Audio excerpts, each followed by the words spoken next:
Boa noite, meus irmãos. Que bom é estarmos aqui mais uma quarta-feira para estudarmos força para enfrentar o sofrimento. Como precisamos de força para enfrentar o sofrimento? Nesses momentos aí que tantas pessoas falando de reforçar a sua imunidade, e quando a nossa mente, o nosso coração, o nosso espírito, acima de tudo, está fortalecido, a nossa mente, o nosso corpo físico está mais fortalecido. Então, quando nós fortificamos o nosso espírito, nós andamos altaneiramente, porque andamos com o Senhor, indiferentemente das circunstâncias e dificuldades. Vamos orar para que Ele nos abençoe nessa noite, para podermos juntos glorificar a Deus neste estudo. Vamos orar. Ó Senhor, bondoso Deus, abençoa-nos, Senhor. Abençoa aqui tanto a questão da filmagem, a questão da transmissão. Abençoa, Senhor, para a honra e glória do Teu santo nome. Seja conosco, Senhor, seja com este que vai estar dirigindo esse estudo, Senhor. Capacita-me, mas capacita cada um aí onde está, no seu lar, na sua casa, a estar participando desse estudo e nós todos juntos podendo glorificar o nome do Senhor. Seja conosco, Senhor. Seja gracioso conosco, que Teu Espírito nos inunde, nos ilumine e nos guie. Em nome de Teu Filho amado Jesus, o Cristo é que nós oramos, gratos hoje e sempre. Amém, Senhor. Amém. Meus irmãos, estamos falando de força para enfrentar o sofrimento, estamos aí no quarto módulo desse nosso estudo. Já estudamos um pouco sobre os medicamentos e vimos que eles não podem ser o nosso Deus. Já verificamos um pouco sobre a teologia, para entender um pouco sobre quem que de fato trata a alma de forma bíblica, e nós olhamos um pouco, tanto que a gente tirou essa palavra de sofrimento, esse grande sofrimento, a depressão, para sofrimento. Nós não olhamos ela numa visão de uma doença, mas olhamos a depressão como um grande sofrimento à luz da Bíblia. E, acima de tudo, quem o trata é o Senhor, por meio da sua palavra e de bons estudos para nós entendermos como andarmos melhor, glorificando o nosso Deus, o nosso Senhor, em tudo que fazemos. Nós estamos andando e caminhando, e na aula passada também nós vimos alguns pontos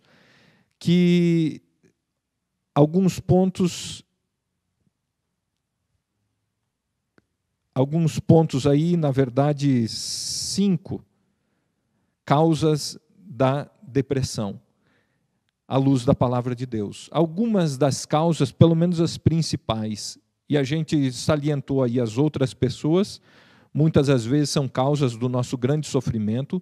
Nós falamos também que outra causa de grande sofrimento somos nós mesmos, nós, o nosso próprio corpo, a ira, o egoísmo. A ira, é interessante a ira, e nós poderíamos falar bastante sobre a ira. Vamos ter um tempo oportuno para falar, porque muitas das vezes as pessoas ficam iradas e continuam iradas porque querem as coisas da forma que querem e não do jeito que Deus quer que se faça. Então, muitos acabam andando de forma pecaminosa. Nós vimos também outra causa dos nossos sofrimentos, que são os nossos corpos. Então, quando vai ter uma doença, acontece alguma coisa com o nosso próprio corpo. Ou não só isso, mas algumas coisas que acontecem que a gente não gostaria que tivesse acontecido. Já tratamos disso também na aula passada, está aí o próprio vídeo. Se os irmãos tiverem alguma dúvida, nós podemos falar. Nós falamos também sobre Satanás, que é uma das causas do sofrimento. Satanás sempre está como um leão ao redor, sempre olhando para ver como poder nos desviar para o pecado e assim cair em pecado. E, acima de tudo, o pecado gerar a morte. Por que não gera mais nos salvos? Porque estão andando em Cristo Jesus. Mas nós vimos também no último ponto da semana passada que o próprio Deus poderá ser a causa do nosso sofrimento. Tem uma frase que eu li na semana passada, que às vezes Deus põe seus filhos para dormir no escuro. Era o jeito de um velho pregador descrever a possibilidade desse sofrimento que o próprio Deus possibilitava. Dizemos que Deus permite o sofrimento, e às vezes as Escrituras utilizam tal linguagem, porém os autores bíblicos estavam convencidos de que Deus era o Deus Criador único, verdadeiro e soberano. Não podiam imaginar um mundo em que Deus não estivesse entronizado. Nada acontece sem sua supervisão soberana, inclusive o nosso sofrimento. Ele está atento a todas as coisas. Deus está atento a tudo. Ele governa tudo. Nada do que está acontecendo na nossa vida ou qualquer uma vida desse planeta todo está acontecendo qualquer coisa sem o controle, o governo total de Deus. Então nós falamos um pouquinho nisso, falamos um pouquinho de Jó e finalizamos com a Jó 19, 25, 26, que diz: Jó nunca viu a razão do seu sofrimento. Ele viu a Deus, e isso bastou. Que o Tim Keller, aí fazendo esse comentário de Jó 19, 25 e 26. Jó 19, 25 e 26 diz: eu sei que o meu Redentor vive, e que no fim se levantará sobre a terra, e depois que o meu corpo estiver destruído e sem carne, verei a Deus. Graças a Deus, por meio da obra de Cristo Jesus, nós veremos o Senhor.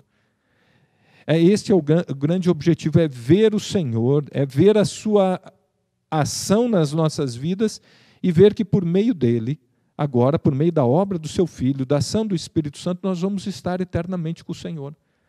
Acima de tudo, o que Cristo veio fazer é nos salvar. Ele está preocupado com as nossas necessidades, sim, mas acima de tudo com a nossa necessidade de vida eterna, e nós temos com Ele. Eu não sei se temos alguma pergunta aí que ficou da semana passada, nós tivemos que correr um pouquinho na finalização, mas eu estou vendo aí que todo mundo apenas cumprimentando a todos, e eu quero cumprimentar, e neste cumprimento a todos, eu quero cumprimentar a todos aqueles que trabalham como enfermeiros aí, que trabalham na saúde, que têm se dedicado, e ontem era um dia especial para esta turma. Eu quero deixar aqui os meus parabéns a cada um desses. E nós vamos ter alguns que trabalham nessa área aqui na igreja. Que Deus abençoe a cada um de vocês. Que Deus seja com cada um de vocês dando força, entendendo essas, dentro de uma pandemia, um trabalho talvez mais árduo, mais difícil, vendo coisas que não são tão normais de ver, por exemplo, a morte tão perto e tantas. Acredito que ainda no Distrito Federal não está se propagando tão grandemente esse vírus, a ponto de atingir a tantos, mas, sem via de dúvidas, eu quero entender que muitos hospitais já estão bem diferentes. Meus parabéns, meus irmãos, minhas irmãs que trabalham nesta área, e que foi o vosso dia ontem, e aqui as minhas felicitações a todos vocês. Este próprio estudo que estamos fazendo lhe fortalece, para ser até uma palavra de auxílio, talvez, a algum querido, algum necessitado. Não precisamos trabalhar na área médica para ser auxílio uns aos outros. Então, esse nosso estudo visa nos fortalecermos com entendimento, para levar entendimento àquele que está passando por lutas, dificuldades. Então, é exatamente isso. Aquele que está passando já a dificuldade também vai fortalecer. Mas muitas das vezes, conforme o grau de sofrimento que cada um está passando, vai ser mais difícil escutar, parar e ter a compreensão. Então, muitas das vezes, essas pessoas precisam de ajuda, uma ajuda mais próxima. Mas vamos nos fortalecer para quando um sofrimento grande começar a tocar na nossa vida, nós tenhamos mecanismos de pensamentos que glorificam ao Senhor e vão nos fortalecer devido às dificuldades que nós vamos passar. Se você ainda não passou por grandes dificuldades, sem via de dúvidas, há uma grande possibilidade de nós passarmos. Mas graças a Deus pelo Senhor nas nossas vidas. Meus irmãos, como não temos perguntas nem comentário, eu tenho aqui só alguns boa noite de toda a turma e obrigado pela presença de todos vocês. É uma alegria de vê-los aqui presente. Nós vamos falar, então, entendendo um pouco a condição do ser humano e seu estado. O pecado faz parte da vida do ser humano. Uma escravidão que só pode ser encerrada por Cristo. Mas a luta para obedecer a Cristo será por todos os dias da vida daquele que foi escolhido por Deus, regenerado por Cristo e transformado pelo poder do Espírito Santo. Graças a Deus por essa transformação. Mas, meus irmãos, se nós não entendemos o que somos, é difícil nós entendermos o que precisamos. Se nós não entendermos que nós somos pecadores, miseráveis pecadores, como que vamos entender que precisamos de um Salvador, de Jesus Cristo, que deu a sua vida para nos salvar? Mas salvar do quê? Se nem entendemos do que precisamos ser salvos. Então precisamos ser salvos, libertos do pecado. Nós vamos falar um pouquinho sobre isso, meus irmãos. Há um bocado de tempo, tem um pastor, que é o William Freitas, que ele fez um estudo, e que foi a defesa dele do mestrado. Eu fiz alguns módulos com ele, não finalizei, ele finalizou, e ele estava fazendo a defesa do mestrado dele, trabalhando alguns pontos, e ele tem uma frase interessante que eu gostei muito, quero compartilhar com os irmãos. Ele diz: a idolatria na sua forma de egolatria, ou seja, Deus sai do centro e eu passo a ser o centro, está na raiz de todos os pecados e disfunções espirituais. A idolatria não é algo que fazemos, mas, desde Adão, que tirou Deus do centro, algo que somos. O que ele está dizendo? Que somos idólatras, que idolatram. E nós vamos repetindo aqui um pouquinho das imagens. Coloca aí novamente a primeira imagem, primeira ou segunda imagem? A primeira imagem ou a segunda? Eu tenho aqui algumas colocações. Pastor, alguns aqui não está dando para acompanhar. Aqui mostrou as imagens, normal. A primeira foto, alguns estão votando na primeira, escravo do pecado, é a primeira. E a segunda é a ostentação. E qual você acha que é mais o escravo do pecado?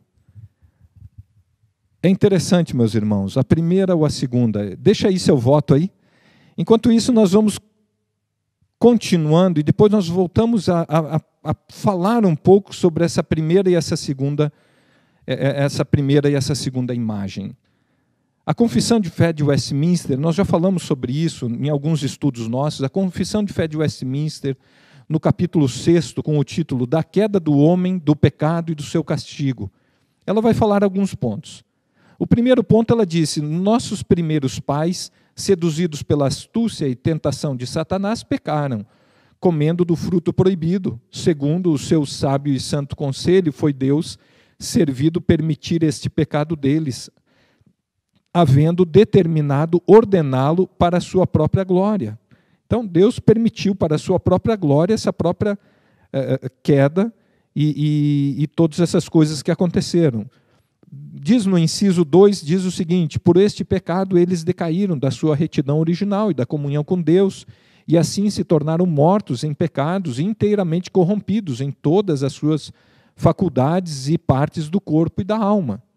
Ainda vai dizer no inciso 3 e 4, que nós vamos ter ainda 3, vai dizer: sendo eles o tronco de toda a humanidade, o delito dos seus pecados foi imputado a seus filhos, e a mesma morte em pecado, bem como a sua natureza corrompida, foram transmitidas a toda a sua posteridade, que deles procede por geração ordinária.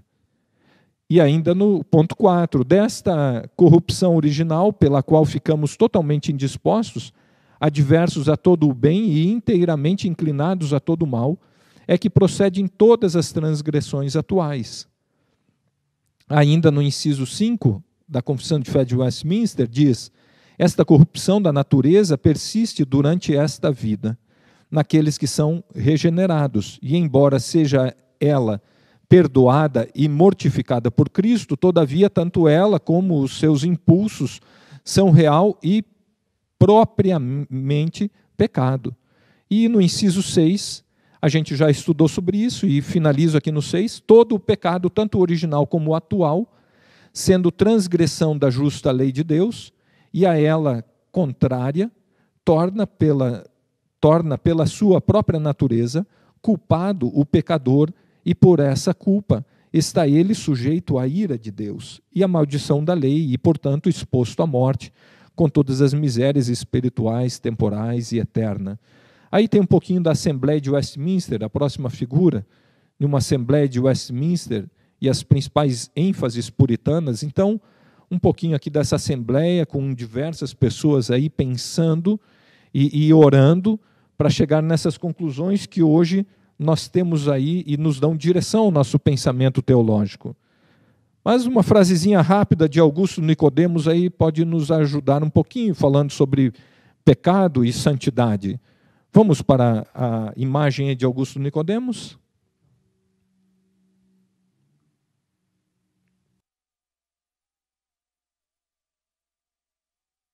Que interessantes as palavras do pastor aí, e sempre muito considerado aí no nosso meio, Augustus Nicodemos. Há muitos suspiros, gemidos, sussurros, lágrimas, olhos fechados e mãos levantadas ao alto, mas pouco arrependimento, quebrantamento, convicção de pecado, mudança de vida e santidade.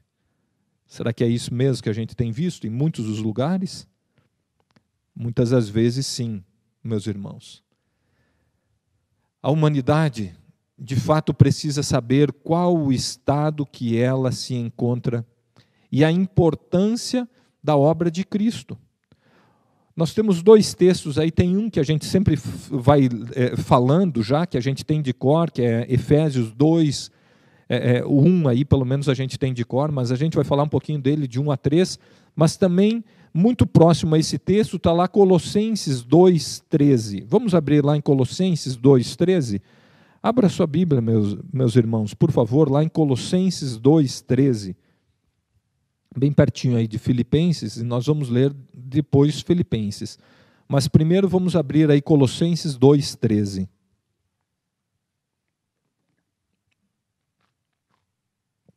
A palavra de Deus diz: e a vós outros, que estáveis mortos pelas vossas transgressões e pela incircuncisão da vossa carne, vos deu vida juntamente com ele, perdoando todos os nossos delitos. Ele nos perdoa. E um outro texto muito paralelo a esse, por favor, muito pertinho aí, Efésios capítulo 2, verso 1 a 3. Um pouquinho antes aí.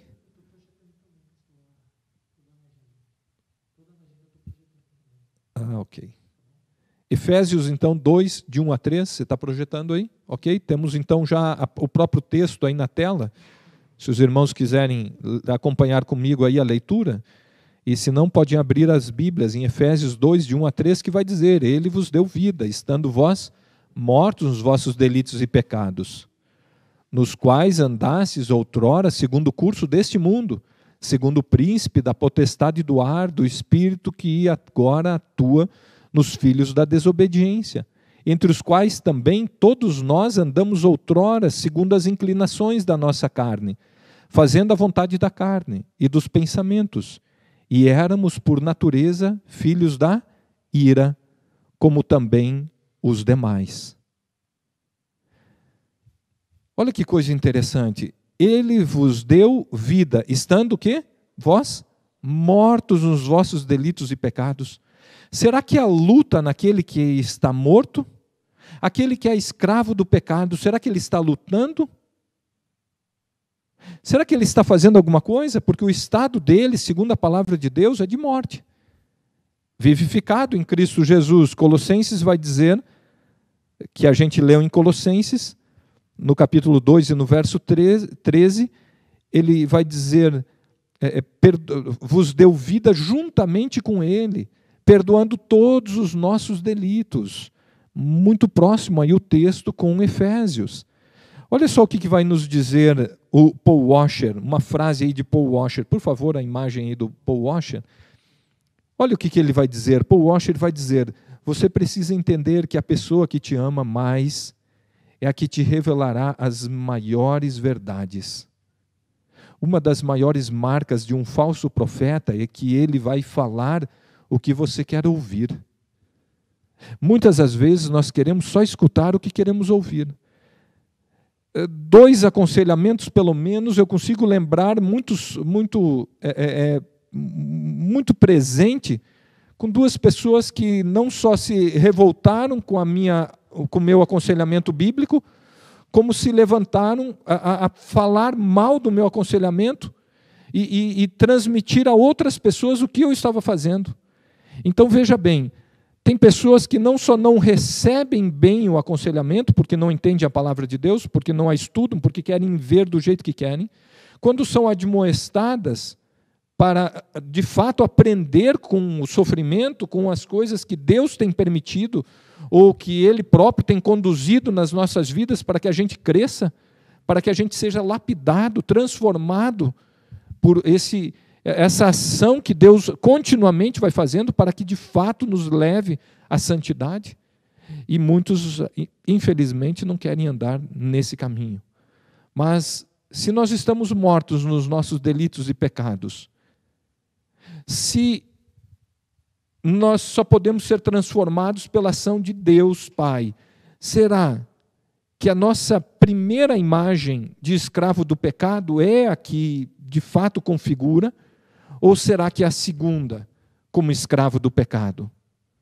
A primeira ou a segunda? Vamos voltar lá, um pouquinho acima. Será que é a primeira, escravo do pecado, ou se é a segunda, da soberba da vida, de querendo fazer todas as coisas? Será que é a primeira ou a segunda? O Diogo aqui vai fazendo aqui um jogo dessas duas aí, por favor. Preciso dar uma olhadinha aqui nos seus votos. Eu estou com, pelo menos aqui na minha verificação, aqui, eu estou com poucos votos aqui. E será que eu tenho mais algum votos aí?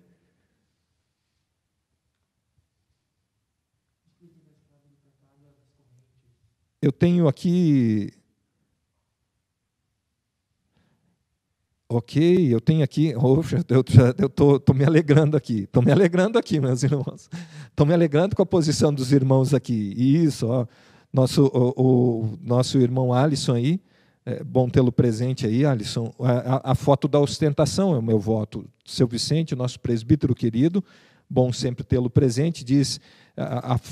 e a foto em que o casal está ostentando, Nisete aqui, para acompanhar o Alexandre. Essa frase do Nicodemos mostra o que o mundo vê como avivamento e o que de fato é avivamento. Pode-se pôr um avivamento, mas esquecemos que avivamento implica em confissão de pecados e arrependimento diante do entendimento de quem Deus é. A Zenilda aqui está votando na segunda. Meus irmãos, aquele que está morto nos seus delitos e pecados, ele não luta contra o pecado. Muito obrigado pela posição de diversos de vocês aqui. E, por favor, mesmo que a gente erre, não acerte ou isso ou aquilo, mas esteja contribuindo. E estejamos orando para que o Espírito Santo nos dê entendimento. Por quê? Porque aquele que está escravo do pecado é aquele que quer saber só de festa, de se mostrar, de aparecer. Ele não compra um carro porque é um carro que vai servi-lo melhor para ele, para a sua casa, em relação à igreja, para levar, mas para se exibir diante dos demais. E nisso não glorifica o Senhor. Aquele que é escravo do pecado, ele só quer andar do seu jeito, da sua forma, glorificar o seu eu tem que aparecer. As construções deles, os ganhos deles, ele tem que se mostrar. Aquele que anda em Cristo Jesus, ele pode ter um bom carro. Ele pode investir nisso. Mas ainda assim é para glorificar o seu Deus. Ainda esse movimento todo é para a glória do Senhor. Interessante aí, eu tenho aqui também a Soraya aí participando. Com certeza, a segunda foto relata a humanidade atual. Na lápide da tumba, a Milka aqui está dizendo, na lápide da tumba, na primeira foto, está escrito mentiras aqui. Eu não vi exatamente esse ponto aqui. E quero... Ok, muito obrigado, hein, minha irmã. Me perdoe, eu nem vi essa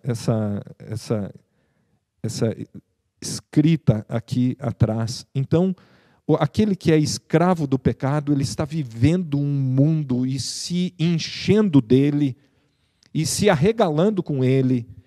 É aquele que ele não quer largar, ele não está em amarras. Agora nós começamos, o que acontece? Lembra daquela ilustração nossa da piscina, do rio, quando a gente mergulha?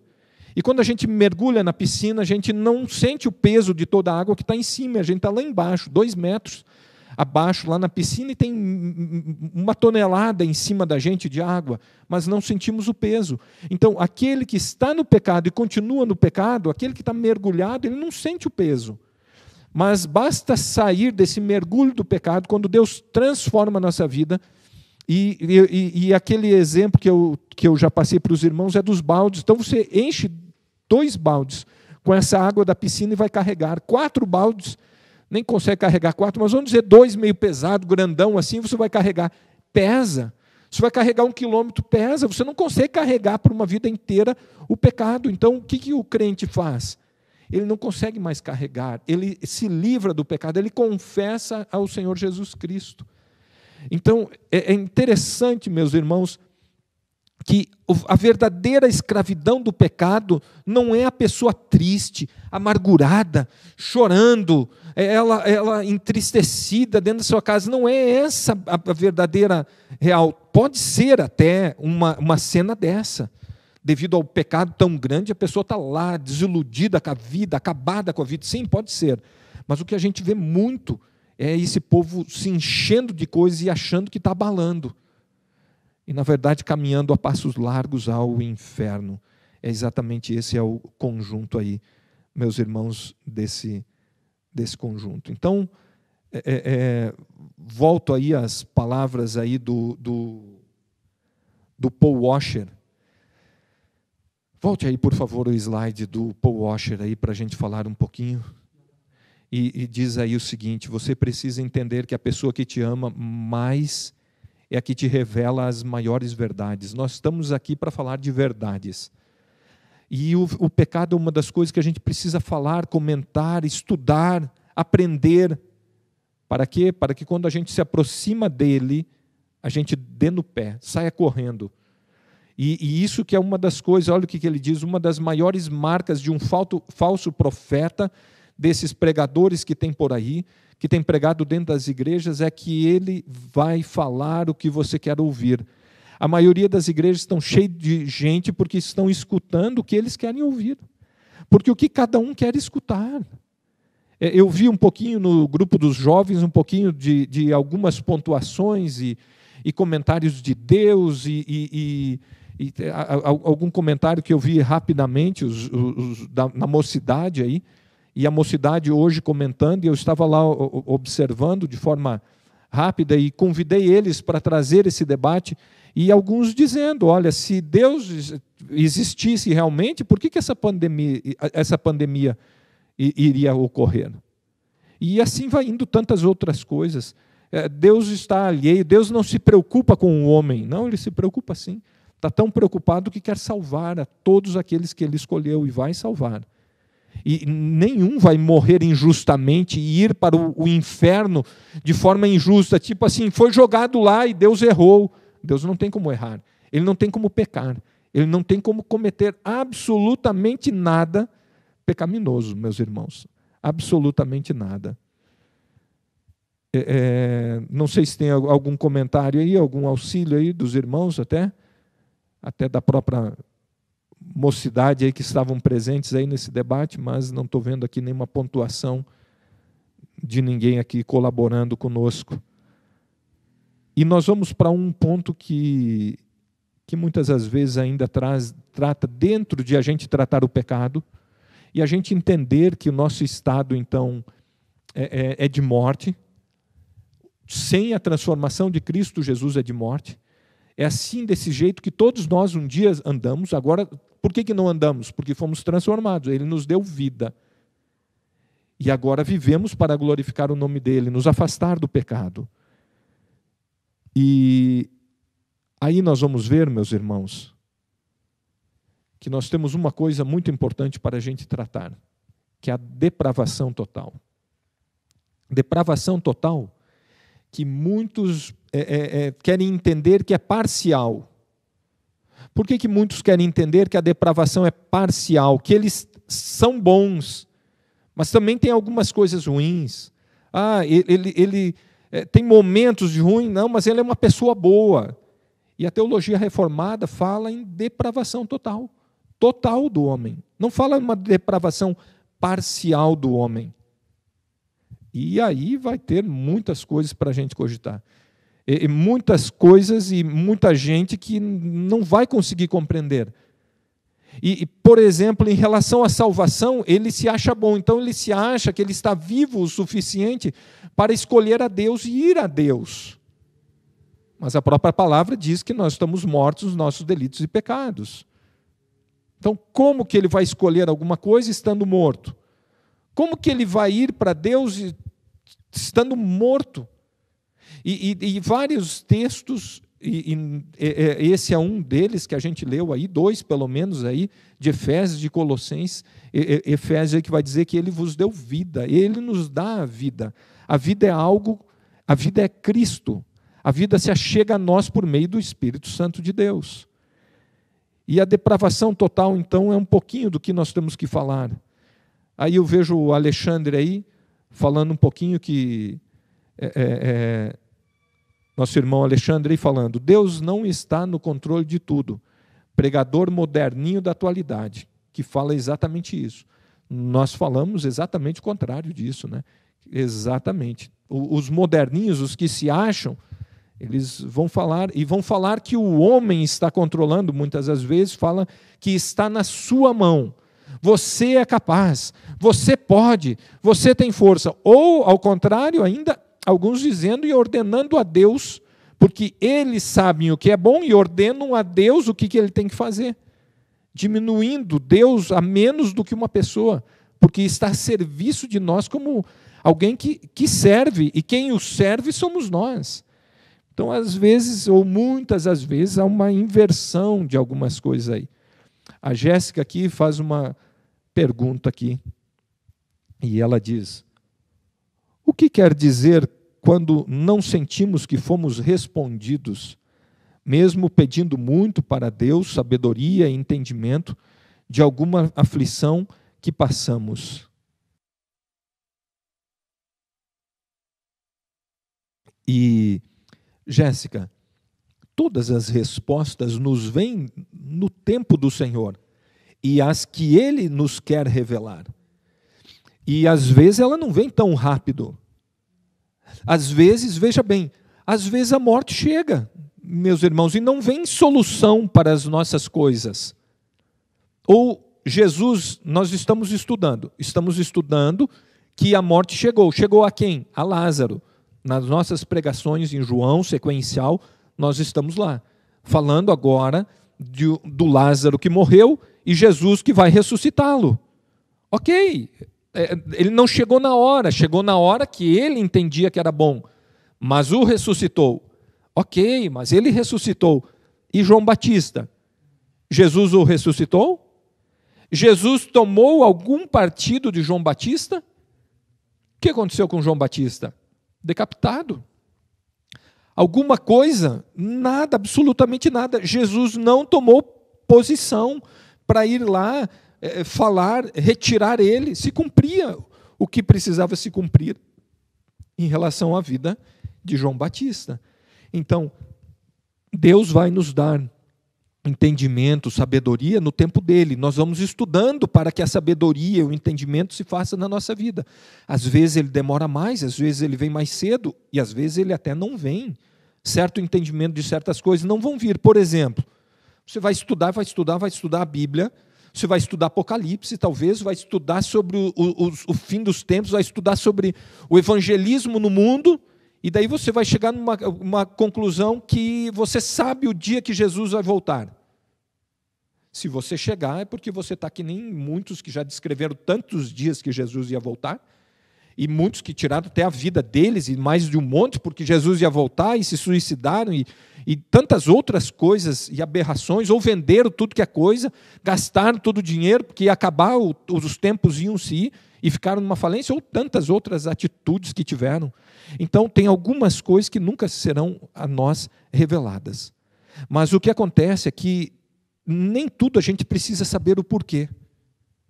E o que acontece é que de Paulo, Jéssica, eu consigo lembrar de Paulo nesse instante, que clama 3 vezes para que seja tirado o espinho na carne dele. E as 3 vezes que ele ora, a resposta de Deus é: a minha graça te basta. Então, quando não vier a resposta a você e a solução para algumas coisas que a gente gostaria que viesse, Deus tem alto e claro tom nos dizendo: que a graça dele nos basta. Nós nos satisfazemos com as bênçãos que ele está nos dando cada minuto, cada instante da nossa vida. Nós já nos satisfazemos com elas. A Isete ainda vai nos dizer, um bom salmo para falar sobre a ostentação é o Salmo 49. Muito obrigado aí, Isete. Depois eu olharei com atenção aí o Salmo de número 49, aí, os irmãos também que quiserem ler um pouco em casa, aí depois o Salmo 49, eu trago aqui apenas um pouquinho desse Salmo 49, aí. Ele é pequeno, na verdade, tem 20 versículos, mas vai dizer, povos, começa aí o Salmo 49, 1, povos todos, escutai isto, dai ouvidos, moradores todos da terra, tanto os plebeus como os de fina estirpe, todos juntamente ricos e pobres. E aí vai indo, nós pulando um pouquinho, olha só, no verso 5, porque hei de eu temer nos dias da tribulação, olha só, nos dias da tribulação vamos temer, quando me salteia a iniquidade dos que me perseguem, dos que confiam nos seus bens e na sua muita riqueza se gloriam, exatamente essa soberba, se gloriando no que tem. Ao irmão, verdadeiramente, ninguém o pode remir, nem pagar por ele a Deus o seu resgate, só Cristo Jesus pode. Aí, sem via de dúvidas, aí, ó, o verso 8 ainda, pois a redenção da alma deles é caríssima, e cessará a tentativa para sempre, não tem dinheiro que compre a sua salvação. A esses todos que vivem para ostentar e diante das suas coisas, querendo viver as suas coisas, esse fim desses todos é trágico. Mas temos ainda também uma participação aí do Estevão, que vai dizer, nós discutimos sobre um vídeo de um pastor desses famosos que afirmava que Deus não estava no controle das coisas. Todos discordamos, mas levantamos o questionamento de se podemos chamar isso heresia. Ficou a pergunta, podemos chamar de heresias tais pregadores? Se sim, qual é o respaldo bíblico que podemos usar? Meus irmãos, eu vi lá uma discussão lá do que é heresia e o que não é heresia. Qualquer coisa, vamos dizer, aqui nós temos um ponto simples aqui, que ele está falando, este pregador do momento, dos famosos aí, que ele diz que Deus não está no controle das coisas. Tudo que vai diminuir a grandiosidade, o poder, a onipresença, a onisciência e onipotência do nosso Deus, que se faz em 3 pessoas, Pai, Filho e Espírito Santo. Então não podemos diminuir nenhum dos 3. Não podemos diminuir a Deus. Então tudo que vai diminuí-lo é heresia. Tudo que vai retirar de Deus algo que é nato dele, é da sua essência, é do seu poder, ele é onisciente, ele é onipotente, ele é onipresente. Ele é o que governa todas as coisas, e ele é o que tem poder. O que diria esse pastor? Eu não consigo imaginar quais são as palavras que dão continuidade a isso. Talvez ele fale do poder do homem. Eu não sei, eu não vi o vídeo, meus irmãos lá, mas talvez ele fale do poder do homem, que ele tem poder, que ele pode. Por que ele diminui a Deus? Aquele que dependemos, aquele em quem temos que confiar, a quem nós descansamos. A única paz que nos vem é por parte da ação de Deus, da obra de Cristo, do enviar o Espírito Santo e viver em nós. Então, todas as coisas que diminuem a palavra dele, ou querem distorcê-la, e veja bem, para entender o que é distorção da palavra, nós precisamos estudar. E quando nós estudamos, nós vamos entendendo um pouco essa distorção, porque o próprio diabo falava a própria palavra de Deus, mas de que forma? Distorcida. Então, saber a palavra é uma coisa, distorcer é outra. É o que o diabo e aqueles que estão a serviço deles o fazem. O grande centro hoje de adoração ao diabo, muitas das vezes está dentro das próprias igrejas. Ô pastor, o senhor enlouqueceu, né? Não, não enlouqueci não, meus irmãos. Quantos dos cultos não é antropocêntrico? Não está o homem no centro dos cultos? Ah, o pastor pregou alguma coisa que atingiu o irmão, todo mundo se levanta porque não pode pregar. Está apontando o pecado, está falando do pecado e não pode apontar. O pastor tem que ir lá e dizer assim que vocês vão ser vencedores, que vocês vão... Não tem como, meus irmãos. O pecado precisa apontado, a admoestação precisa ocorrer. A palavra de Deus ela anda nesse conjunto. A verdade de Deus é uma verdade que cutuca o nosso andar errado. Ele nos incomoda. A verdade do Evangelho nos incomoda do nosso achismo, no querer andar do jeito que queremos. E tem muitas igrejas que não vão falar em pecado, e vão falar no homem que conquista, que faz, que ele desenvolve e assim sucessivamente. Ainda pego uma consideração ainda aqui do Estevão, nosso irmão aí que diz, ele afirmava no vídeo que o sofrimento no mundo é a evidência que Deus não está no controle. Mas veja bem, e gostei da posição dos irmãos lá, por que o sofrimento está no mundo? É por causa de Deus ou por causa do pecado? Quem foi que cometeu o pecado? Foi Deus ou foi o homem? Qual que era a penalidade do homem devido ao pecado? Morte. Mas veja bem, Deus foi ainda misericordioso e não permitiu que todos fossem ao inferno. Essa deveria ser a punição. E Deus é tão bondoso que separou alguns, segundo a sua vontade, elegeu. Efésios, capítulo de número 1, a partir do verso 13 até o 13, Pai, Filho e Espírito Santo nos salvando. Pai nos elegendo, o Filho nos remindo e o Espírito nos selando para quê? Para louvor da sua glória. Para louvarmos, bendizermos e glorificarmos o nome do Senhor. Então, veja bem, Deus está sempre no controle. E tudo que nós diminuímos de Deus, nós estamos pregando heresia. É exatamente isso, é distorcer a ponto de atender ao quê? Ao homem, não atender a Deus. Esse é um dos grandes detalhes da teologia reformada. A teologia reformada coloca tudo a Deus e nada ao homem. E esse povo pira. Realmente pira. Eles vão nos chamar de herege, porque nós não glorificamos nada a nós mesmos, nós glorificamos tudo ao Senhor. Se fazemos alguma coisa que é boa, glória a Deus.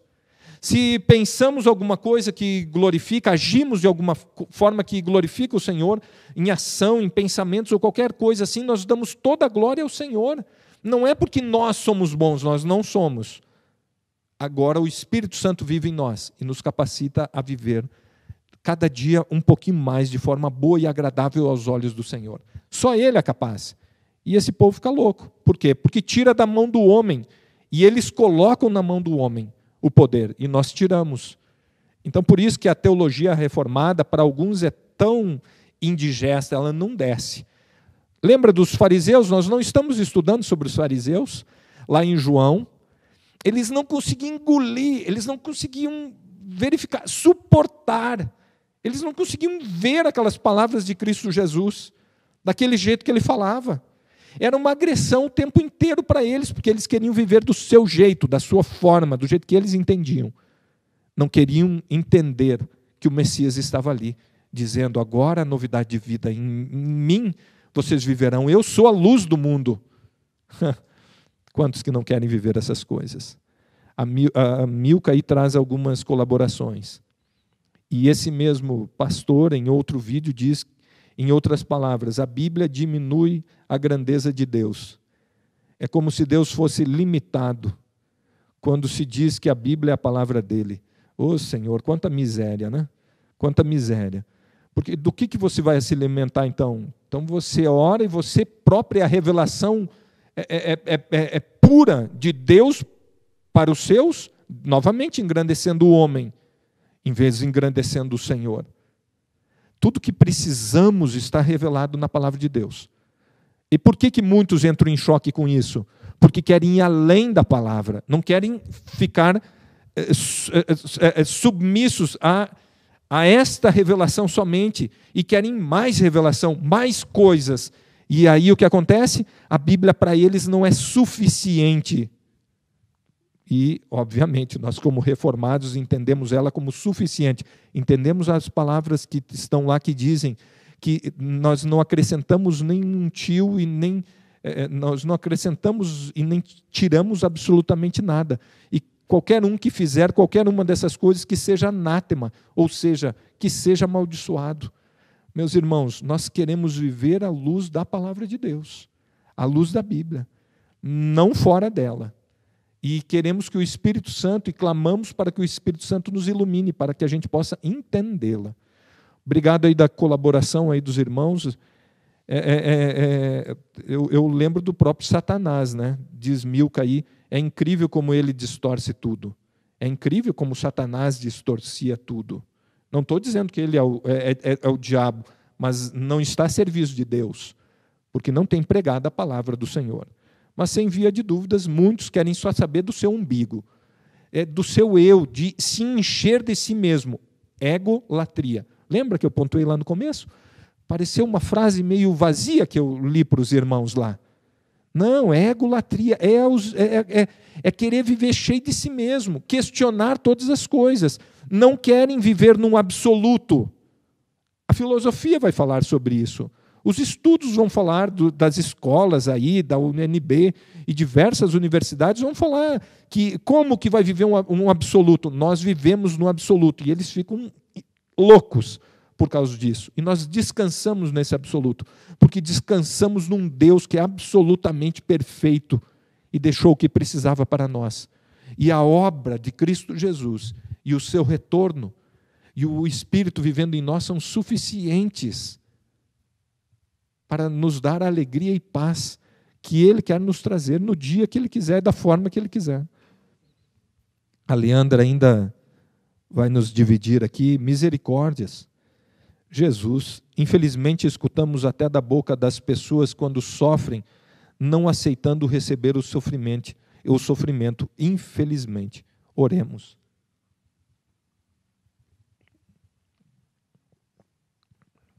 É verdade. Nós já vamos falar sobre isso um pouquinho mais à frente aí. Já vou chegar lá, Leandra. As pessoas que estão passando por grande sofrimento, como a sua mente fica, por causa do pecado, por causa dos seus pensamentos, como ela fica totalmente conturbada mesmo. Já vamos falar sobre isso. Sabrina Rocha diz, acho que é até uma brecha para o pecado. Ver esse tipo de conteúdo, precisamos nos direcionar sempre para a luz que é Cristo, lendo, orando e louvando.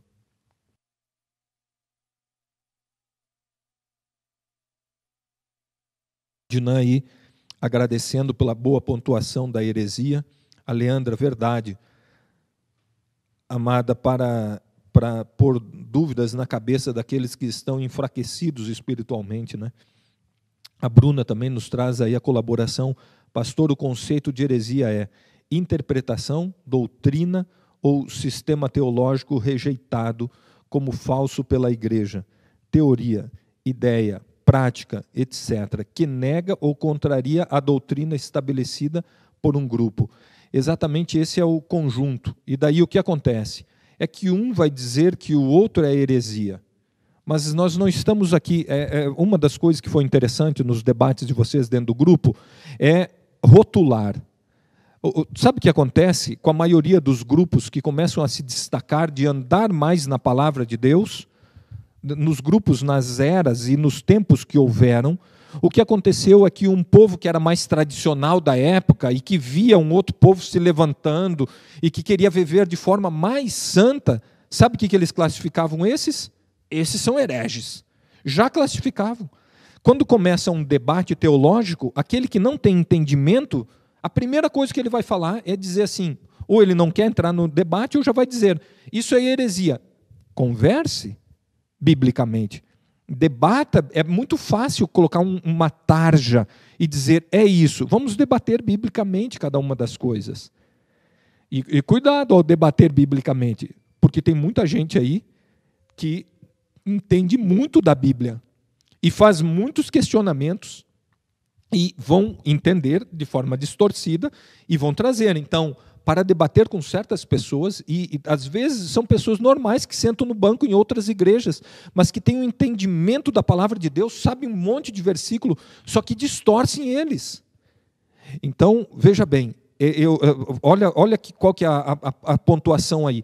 É tanto do que a gente fala, quanto do que a gente pratica.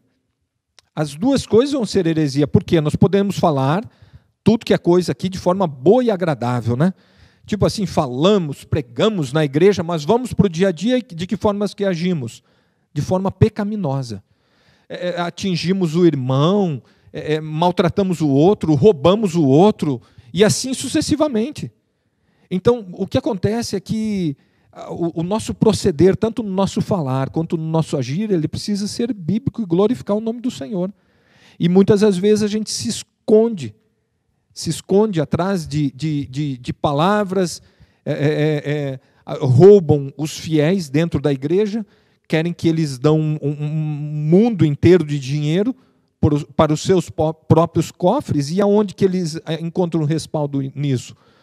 Para extorquir as pessoas na própria palavra de Deus. Eles vão lá, encontram um versículozinho, um pedacinho, e eu gosto daquela frase que diz que texto sem contexto é pretexto para heresia. Texto sem o contexto inteiro é pretexto para heresia. Exatamente para você criar o que você quer criar, e não, de fato, o que é num conjunto da palavra de Deus num todo. Ainda temos o Diego aí, graças a Deus por isso. Só a Escritura. Muito bom, é somente a Escritura aí. Muito obrigado aí, Diego Alves, pela boa colaboração. O meu nome é Solani, quando eu vi Sola aqui, eu até fiquei meio parado ali, depois eu vi a Escritura aqui, mas ok, obrigado aí do comentário, quase foi meio hilário aqui na minha cabeça de forma rápida aqui. A Bruna ainda diz, no caso, como devemos ensinar pessoas de outras denominações acerca de pregações e interpretações erradas. A nossa preocupação é de forma a orar primeiramente por esses, Bruna. Ore. Em tempo oportuno, você não vai entrar numa guerra lá dentro do Face, dentro de lá digital, um fala uma coisa, o outro responde com outra. Você vai lá nos grupos desse pastor e vai colocar uma boa teologia lá para eles, onde que 1.000 ou 2.000, sei lá quantos seguidores ele tem, vão descer a pancada em você. Para que você vai lá? Então ora. Se você quer fazer alguma coisa a esses, ora. E o momento apropriado, aqueles que estão na ostentação, porque eles estão na ostentação, só que da palavra, achando que eles são os sabichões. Então ore a Deus, e se um dia eles estiverem... eu gosto da palavra que diz que nós devemos levar a palavra ao necessitado. Talvez você vai ver um dia que eles estão necessitados, talvez um dia passe uma pessoa dessas próxima a você, e talvez algum dia esteja com tremendas dificuldades e você leva a boa palavra a ele. Mas talvez ainda a boa palavra, mesmo em tempo de sofrimento, ela seja rejeitada, como foi, e como algumas pessoas rejeitam a palavra desse pastor como membros da igreja. Eu estudei, é o nosso entendimento bíblico reformado, teológico, que todos nós um dia assumimos, quando assumimos andar como igreja, assumimos de andar e simplesmente questionam a minha posição, minha pontuação, e que ela é totalmente bíblica e reformada. Aqui dentro elas têm. E você acha que eu vou ficar brigando e discutindo com essas pessoas? No tempo do Senhor, que Ele quiser dar sabedoria, Ele vai dar. Nós não pregamos guerra, nós andamos na paz. Então, quer andar, quer entender? Não vai andar. Não quer entender? A gente ora por esses, que no tempo do Senhor eles sejam transformados. Então, esse é um pensamento, pelo menos, oportuno aí, Bruna. E cuidado para a gente não achar que todos eles são responsabilidades nossas, a ponto de a gente tem que transformar todos. Nós temos que pregar o Evangelho, vamos continuar pregando. Mas aonde que a gente começa pregando o Evangelho? Primeiro com a nossa vida, para sermos testemunhos vivos, tanto no entendimento quanto na ação. Depois aos próximos de nós. E se tivermos oportunidade, aos mais de longe. Mas veja bem, quanto que nós estamos ligando e pedindo aos nossos familiares como eles estão. Não é muito aconselhável visitar. Então, um bom telefonema, às vezes você vai escutar um familiar seu dizendo, olha, como eu estou em dificuldade, minha cabeça, meu pensamento, meu isso, e você constrói que Deus o sabe por quê. Ah, mas você está precisando de alguma coisa? Fale com os nossos diáconos, a ponto de poderem ajudar com alguma coisa, uma cesta básica, alguma coisa. Então, nós vamos detectando, orando, mas nós não detectamos e ligamos para ver o que estão precisando para mandar comida. Acima de tudo, a palavra do Senhor. A cada um entender o momento que está vivendo, a dificuldade que está vivendo e se voltar a Cristo Jesus. Esse é um tempo de parar. Mas parar para quê? Para jogar bastante jogo, assistir todas as séries que eu quero assistir, todos os filmes que eu quero assistir, ou me encher mais de Cristo Jesus? Eu não sei o que cada um está fazendo. Esse é um bom tempo para nós pensarmos aí. O nosso irmão e presbítero Fernando aí, a Silvana está só com os olhinhos lá, regalado lá, olhando. De cantinho, na verdade, olhando, atento aí. Quero entender assim que é esses olhinhos aí. O presbítero Fernando nos colabora aí. A heresia não é uma negação completa da verdade, e sim uma perversão da verdade. Pega o trecho, a heresia não é você falar de qualquer outra coisa que está fora da palavra de Deus, mas é distorcer ela. É exatamente esse que é uma heresia. Veja bem, nós temos que nos preocupar, acima de tudo, com os de casa. Acima de tudo, nas heresias, nós temos que nos preocupar com os de casa. Porque, veja bem, a outra igreja vai seguir o que a outra igreja vai ter, e o pastor de lá vai ser responsável pelo que ele está fazendo lá na sua igreja. Quanto mais é nos dado, mais nos será cobrado. Ele vai ser cobrado, fica tranquilo. Se quer fazer alguma coisa, ore por esses. Agora, a grande preocupação nossa, teológica, nós não saímos na rua apontando a teologia, entramos dentro das outras igrejas xingando e dizendo, vocês são os hereges, têm pregado um monte de falsidade. Nós não vamos lá bater, nós oramos para que sejam transformados, que o Espírito Santo, que é o único que pode abrir os olhos, abra os olhos, ou seja, transforme essas vidas para, de fato, enxergarem. E se eles forem transformados, orar para que os olhos sejam abertos cada dia mais para o caminho que eles estão andando. A mais, nós não estamos para ir lá e ficar questionando até a própria liberdade, a liberdade constitucional de cada um seguir a sua religião, é algo que é positivo. Cada um segue a sua religião. Alguns para a condenação eterna e alguns para a glorificação eterna. Em qual que você está? Em qual que nós estamos? Você pode falar por você mesmo, nem adianta eu, como pastor aqui, me vangloriando aqui, dizendo que a nossa teologia aqui tem levado nós aos pés de Cristo Jesus. Eu quero crer que sim, mas você pode tirar sua própria conclusão aí.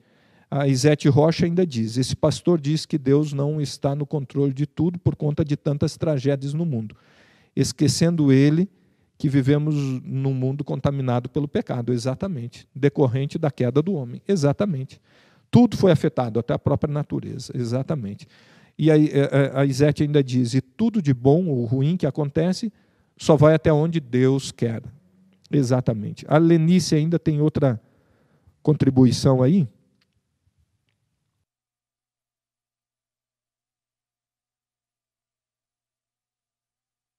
A Lenice, nossa irmã querida, vai nos trazer aí também temos que ter cuidado até com o que ouvimos. Tem muitos pastores pregando heresias pela internet. E as heresias, muitas vezes, não estão só nas outras igrejas, às vezes estão até na nossa igreja presbiteriana. Muitas vezes a gente tem que ficar antenado com alguns olhos aí. Tem umas igrejas aí que são até famosas já por isso, dentro da própria nossa linha aí, infelizmente. A Sabrina diz: pastor, como era a postura de Jesus quando presenciava as heresias? Qual que foi a postura dele quando combateu a heresia de Satanás? Ele falava com propriedade a própria palavra. Qual que foi a ação dos apóstolos diante das heresias? Por exemplo, quando o próprio Pedro queria trazer heresias. Opa, Pedro? Como Pedro? Pedro foi querer trazer heresia para dentro da igreja? Ele não queria que o povo seguisse seguisse o que os judeus faziam? Ele não quis isso. E daí ele não foi admoestado a andar em caminhos diferentes. Se eu não me engano, quem o admoesta é Paulo.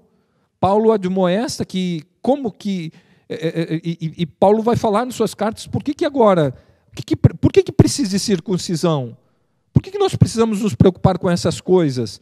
Agora, não fomos transformados em Cristo Jesus? Não somos novas criaturas em Cristo Jesus? Agora precisamos andar em todo aquela...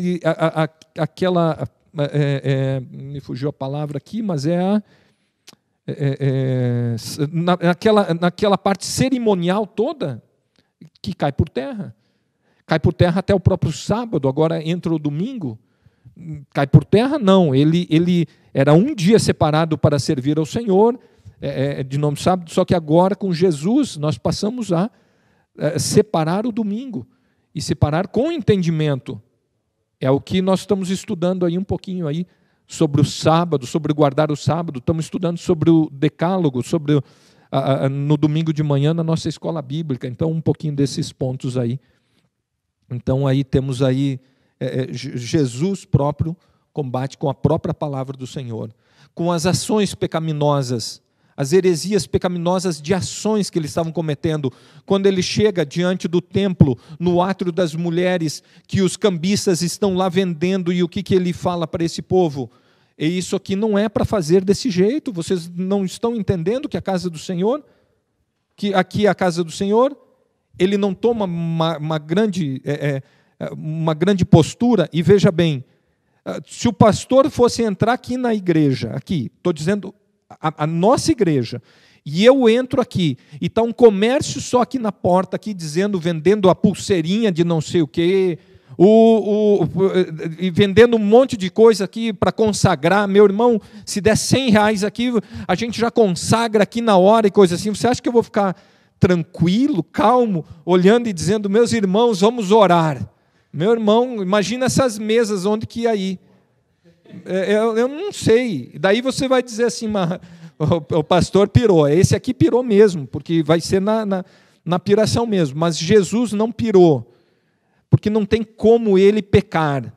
Ele agiu de forma boa e concreta. Eu gostaria, se isso ocorresse aqui na igreja, eu gostaria, da primeira coisa que eu fizesse era orar para tomar uma posição, mas quando vê, nosso sangue ferve de tal forma que não tem nem como orar.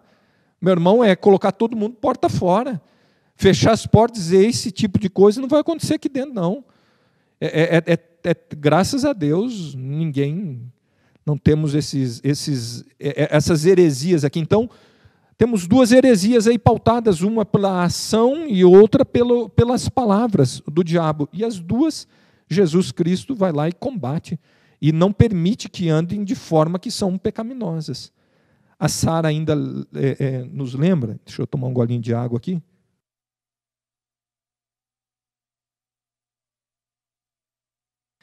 Precisamos de ter em vista também o propósito ao termos um debate. Não é para ganhar um argumento ou uma discussão, mas uma defesa da verdade diante de uma pessoa que está vivendo em mentira. Em todo debate, muito boas palavras, Sara, e eu consigo lembrar que no nosso debate não é quem ganha, mas é quanto que nós glorificamos o Senhor. E às vezes nós glorificamos o Senhor fechando a nossa boca e saindo de cena e orando por esse, porque não adianta, está uma guerra. Nós não vamos trilhar a guerra. Você pontuou, a outra pessoa não quer escutar e começou a tirar com você, debochar de você ou coisa parecida. Você lembra quando eles vão evangelizar em certa cidade e que eles batem, depois quando eles saem, que eles não são bem recebidos, e eles batem para que até a poeira dos próprios sapatos fiquem para lá e eles não carreguem juntos? Então tem coisa que você deixa para lá e ora e deixa para trás e segue em frente, nosso caminho aí. Então, muito boa aí a pontuação também, Sara. Sara ainda vai dizer, para que ele conheça a Deus segundo o que a Bíblia diz a respeito dele, é mais uma atitude de misericórdia e amor do que uma defesa de posicionamento. Estevão ainda vai pontuar, então, para nós cristãos, o que define o que é heresia? Os grupos, as religiões ou a Bíblia? A palavra de Deus nos define. A palavra de Deus é a palavra que nos guia os nossos passos. Nós oramos e clamamos ao Espírito Santo para quê? Não é para que nós tenhamos novas revelações, mas é para que tenhamos entendimento das revelações que já estão aí. A Bíblia para nós é suficiente, e qualquer coisa que distorcê-la vai ser heresia. Então, por isso que antes de questionar, nós precisamos estudar bem, e precisamos orar bastante. Quando há um embate, e a gente já teve alguns embates teológicos aqui na igreja, e o que acontece? Ok, o meu entendimento reformado é esse, eu faço a posição. Mas quando eu vou para casa, em vários momentos eu fiquei orando.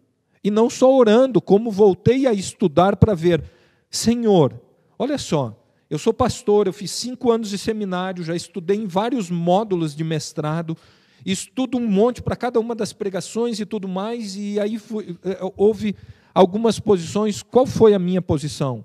Senhor, qual é a tua vontade para a minha vida? E aí orando, Senhor, qual é a verdade? Me leve. Aí comecei a estudar. Por favor, Senhor, acusa se eu estou em pecado, se eu estou andando que não é em conformidade do jeito que eu estou achando só que é, mas do fato não é. Então, Espírito Santo, que o Senhor me mostre, mas me mostre por meio de estudo da palavra dele, indo lá por grandes teólogos, bons pensadores, com boas leituras, e olhando para a Bíblia, para esses textos e observando eles. Então, não é do dia para a noite que vai surgir isso. E precisamos de labuta e dedicação para essas coisas. Então, é exatamente isso. Oi? Opa, perdão. Olha aqui, ó, diz que eu pulei a pergunta do Diego. Ô, Diego Alves, me perdoe aí. Olha só, pastor, tem como falar do gramático histórico de interpretação? Esse Diego deu uma forçada aqui para esse momento aqui. Meus irmãos, meu irmão, traga essa pergunta para a semana que vem. Vamos ver se se Deus assim me permitir que eu consiga estudar aqui e rever isso aí. Eu não consigo trazer a memória assim de forma rápida e objetiva para falar de forma convicta sobre esse método que é o gramático histórico de interpretação. Me perdoe, meu irmão, eu preciso de um pouquinho de estudo para falar, e eu estudei um bocado ele no seminário, mas não estou com toda a convicção aqui a ponto de falar, eu prefiro me abster. Me perdoe por isso, e se alguém tem alguma colaboração aí para me trazer à luz aí, por favor, me ajude aí. Eu tenho algumas pontuações ainda? Oi? Na Tami, né? Obrigado aí. Obrigado aqui aos ok, o Estevão já foi. A Tami Nunes também está dizendo em João 1:10 diz: temos recebido o bem de Deus e não receberemos também o mal? Muito obrigado, Tami. Alguns não entendem isso, Tami. Quando a gente vai aconselhar, é triste, me dá tristeza no meu coração, porque tem pessoas que só querem viver o que querem, não aceitam o que Deus está permitindo e se tornam pessoas amarguradas, frustradas, tristes, que saem brigando com todo mundo, guerreando com todos, a ponto somente de não entender o que Deus está fazendo nas suas vidas, a ponto de clamar e serem bênçãos. Obrigado pela boa pontuação aí, Tami. Pastor, o senhor pulou a pergunta. Obrigado, Sabrina. O Diogo aqui, nosso irmão querido, também faz aqui. É praticamente impossível debater contra a ignorância. De fato, sair de cena e orar é o melhor. A Ingrid ainda, obrigado aí por diversas colaborações dos irmãos aí. Ela diz, também com as confusões políticas e as pessoas falam que agora é culpa dos evangélicos, que botaram o presidente no poder, que Deus deu sabedoria para o povo e ele deixou o país nas mãos dos eleitores. Então, que Deus nos controlou quem ele queria no poder. Não o estou defendendo, nem concordo, inclusive. Só estou pontuando, risos. Ingrid, veja bem, nós nos levantamos contra algo pecaminoso, do roubo, que era descarado e não era de milhões. Ele mudou nesse país de milhões para bilhões. Bilhões é assim, olha onde que você está. Você está talvez num quarto, numa sala. Você está num espaço talvez relativamente grande. Penso isso aí cheio de dinheiro, em nota de 100, cheinho, em todos os cantos. Eu não sei se não dá mais do que esse quarto cheio de dinheiro. Você fora dele, todos os móveis fora dele, tudo isso aí cheio de dinheiro. Isso aí talvez poderia explicar o que é 1 bilhão. É muito dinheiro. O povo começou a roubar, os governantes começaram a roubar de bilhões. Não só começaram a roubar, como a impunidade começou a ser algo consequente em todos os poderes. E o povo votou em alguma mudança. E uma mudança que tem sido, em alguns pontos, tem sido extremamente favorável em relação à corrupção. Nós vimos todos os cargos de ministros eram cargos doados a políticos e não a pessoas específicas. Vimos uma mudança. Nós estamos deparando com mudanças na nossa política, uma política recente em relação a outros países, mas, acima de tudo, uma pecaminosidade tão presente ainda do roubo, do egoísmo, da ganância, de não querer saber com outras vidas. A política em si, no país, e eu já deparei com isso em certas reuniões partidárias num tempo muito antigo, 2003, onde que eu fui, e que eu me deparei com todo mundo só querendo saber de si mesmo. E eu lá, diante de um partido político, querendo saber como ia ajudar as pessoas. Então, nós devemos orar muito. A política ainda é uma coisa bem difícil no nosso país, mas devemos orar e ver o que podemos fazer para melhorar essa política no nosso país. Como melhorar a arte, como melhorar a saúde, como melhorar o estudo. Nós precisamos orar para como podermos ser auxílio diante de tantas esferas que necessitam de crentes verdadeiros em tantos meios. Obrigado aí da pontuação, minha irmã. E fica aí minhas colocações aí. O Diego aí, tranquilo, pastor, muito obrigado pela sua consideração. É um fato um pouquinho mais pontual e eu gostaria de, pelo menos, um pouquinho mais de estudo. Se você quiser depois me enviar aí, não sei se você tem, Diego, o meu WhatsApp, mas é 98211-5591, qualquer coisa pode me mandar um WhatsApp aí e nós pontuamos um pouquinho disso aí também externo, a ponto de ajudar um pouco. O Diogo ainda vai dizer, tanto que na época de Israel, Jerusalém, em que Deus elegia os reis para o governo do povo, quando o rei ia contra Deus ou fazia algo mal, aos olhos do Senhor, todo o povo pagava, não somente o rei. Pastor Tami, sou eu, a Tamires, viu? Bom, Tamires, agora eu sei com quem que eu estou falando. Quem que é a Tami? Muito bem, Tami. Porque atualmente seria diferente, né? Exatamente. Então, veja bem, há pontos de qualquer um dos governos que são bons. E há pontos em qualquer um dos governos que não vão ser bons. Agora, os meus olhos nunca viram um governo ainda... Primeiro, eu nunca vi uma pandemia desse tanto. E com dificuldades de um governo desse tamanho. Como eu tenho dificuldades de governo aqui na própria igreja, tem sido extremamente difícil. Imagina para um presidente da República tomar tantas atitudes.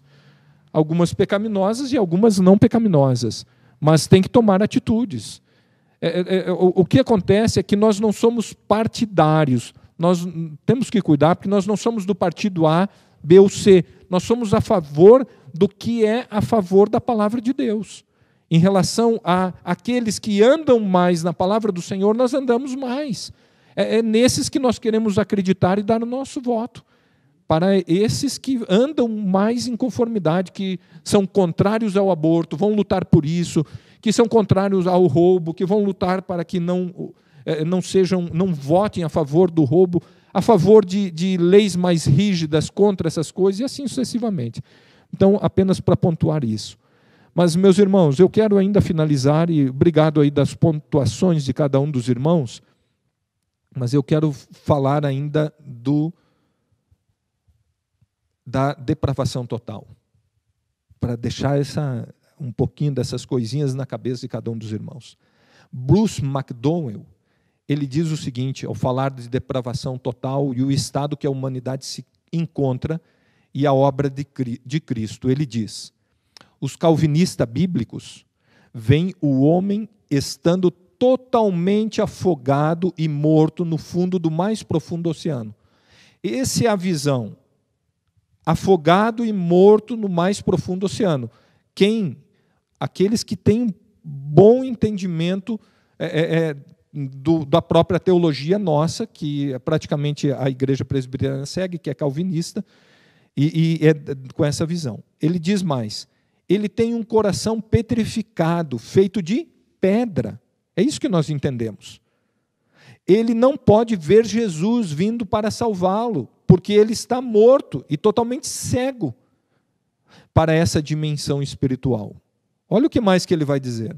Assim como Jesus chamou Lázaro para se levantar da sepultura, após estar morto por 4 dias, da mesma forma ele dá nova vida para nossos pútridos corpos mortos. Em seu grande amor e misericórdia, ele nos chama para uma ressurreição, em que nós ouvimos sua voz, porque fomos levantados para a vida, apesar de antes estarmos mortos. Então, nós não podemos dizer que tivemos qualquer parte em nossa salvação, mas que ela foi totalmente de Deus, pois somente Deus salva os pecadores. Somente Deus salva os pecadores. Olha só o que diz João Calvino, um pouquinho aí a imagem de João Calvino, por favor.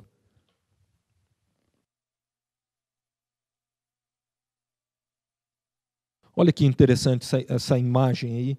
Por favor, os irmãos leiam aí para nós debatermos um pouquinho aí.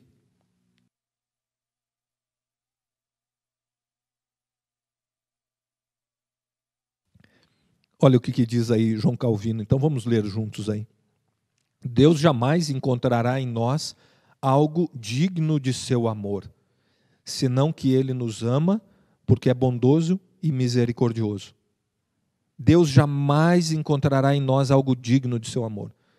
Ele não nos salva porque Ele acha que nós somos bons, ou fizemos alguma coisa de bom. Lembra de Efésios 2, 8 e 9? Ele vos deu vida, estando vós... Não, perdão.